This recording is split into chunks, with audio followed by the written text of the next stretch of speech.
Bonjour, je suis Michael Rhodes et voici la 7e vidéo de ma petite série.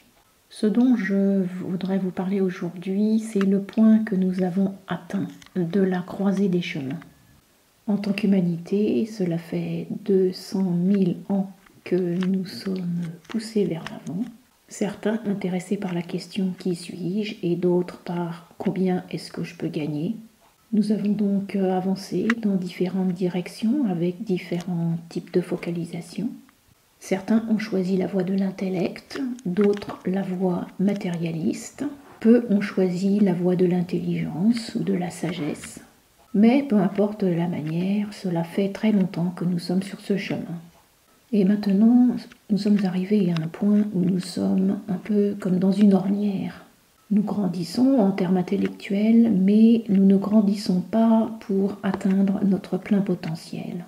Il faut vous rappeler que les humains ne sont pas des corps physiques.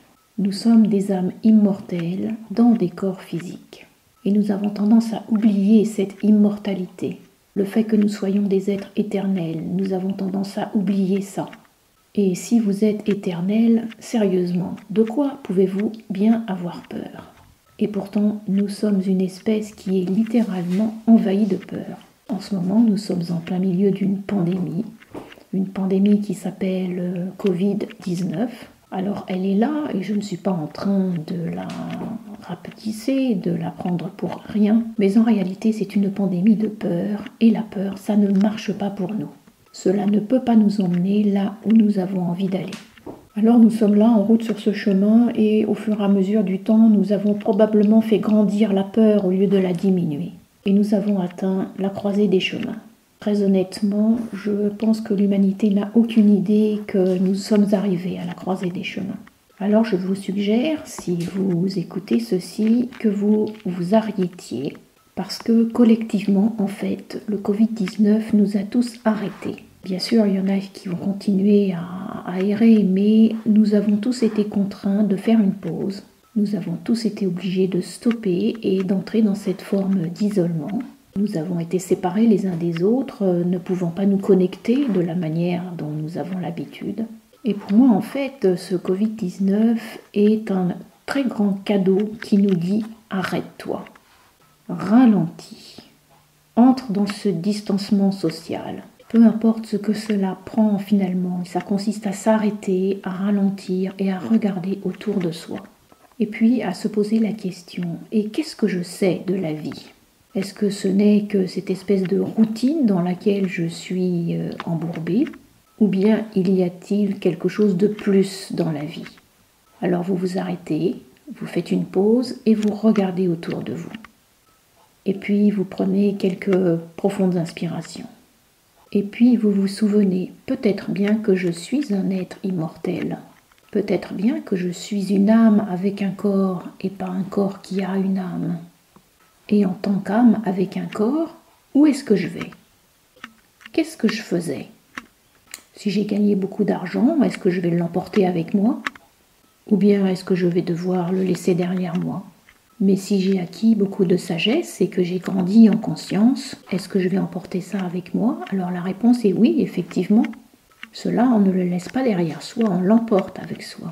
Alors c'est peut-être une bonne idée de se constituer des trésors dans l'âme et ne pas accumuler des trésors matériels, du genre qu'on laisse derrière soi. Donc nous voilà à la croisée des chemins et c'est le cadeau qui nous est offert maintenant.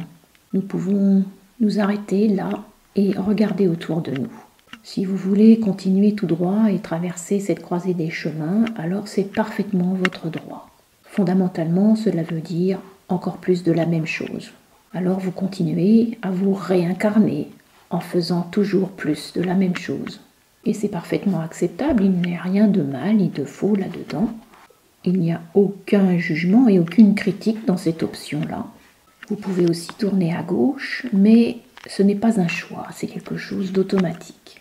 C'est se tourner vers la colère, le ressentiment, vers la colère et la revanche.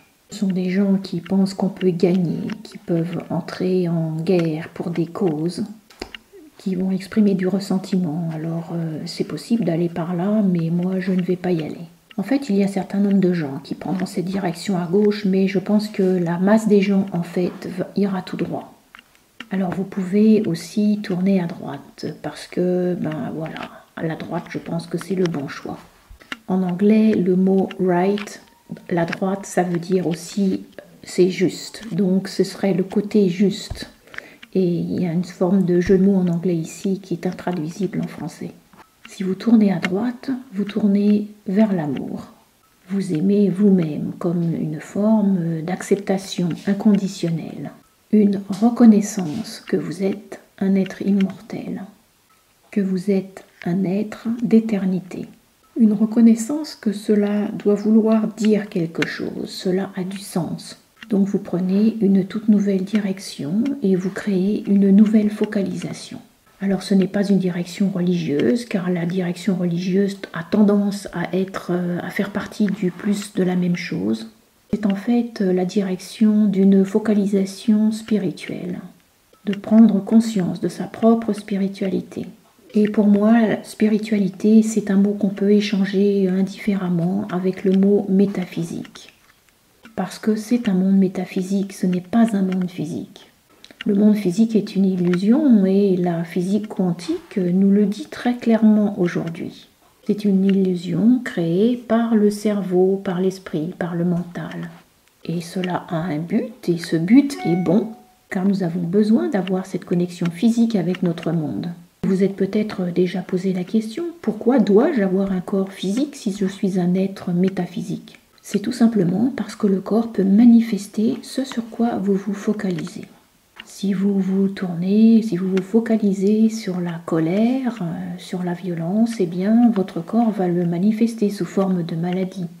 Si vous vous focalisez sur la critique et le ressentiment, eh bien de même votre corps va le manifester sous forme de maladie. Si vous vous focalisez sur l'amour et sur la joie, eh bien votre corps va aussi manifester ceci et vous allez réellement prospérer physiquement. C'est nous qui créons nos vies. La plupart des gens pensent que la vie c'est dehors, mais non, la vie n'est pas dehors. La vie est à l'intérieur. Alors si vous vous trouvez à cette croisée des chemins maintenant, eh bien arrêtez-vous là et réfléchissez un petit peu. Qu'est-ce que vous voulez vraiment ? Et puis, avançons encore d'une étape. On va lâcher les vouloirs, les je veux. Parce que vouloir, ça n'en finit jamais. On veut toujours plus et il n'y a pas de fin au vouloir. La question c'est, que pensez-vous que de quoi avez-vous besoin en tant qu'âme ? Voilà en fait la question que vous devriez vous poser. Et puis, connectez-vous à votre intuition. Est-ce que j'ai vraiment besoin de plus de la même chose ? Probablement pas. Est-ce que je dois suivre ma colère ? Alors, probablement pas non plus, parce que cela ne ferait qu'en générer plus encore. Ou bien est-ce que, en tant qu'âme, j'ai vraiment besoin de considérer quelque chose de plus profond, comme je suis un être spirituel, éternel, et je me développe et je m'épanouis sur l'amour. Et puis que l'amour m'offre la liberté. C'est vrai, si je tourne à droite, je me dirige vers l'inconnu. C'est vrai, je ne vais pas comprendre, mais à la place, je peux décider de choisir la confiance. Je peux choisir l'amour, la confiance inconditionnelle, l'acceptation inconditionnelle de qui je suis, de la vie, de l'humanité. L'amour inconditionnel, c'est comme ça qu'on y arrive, grâce à la confiance inconditionnelle et à l'acceptation inconditionnelle. Pour beaucoup de gens, ça va être un chemin complètement nouveau et je vous recommande de choisir l'amour. C'est le choix que j'ai fait.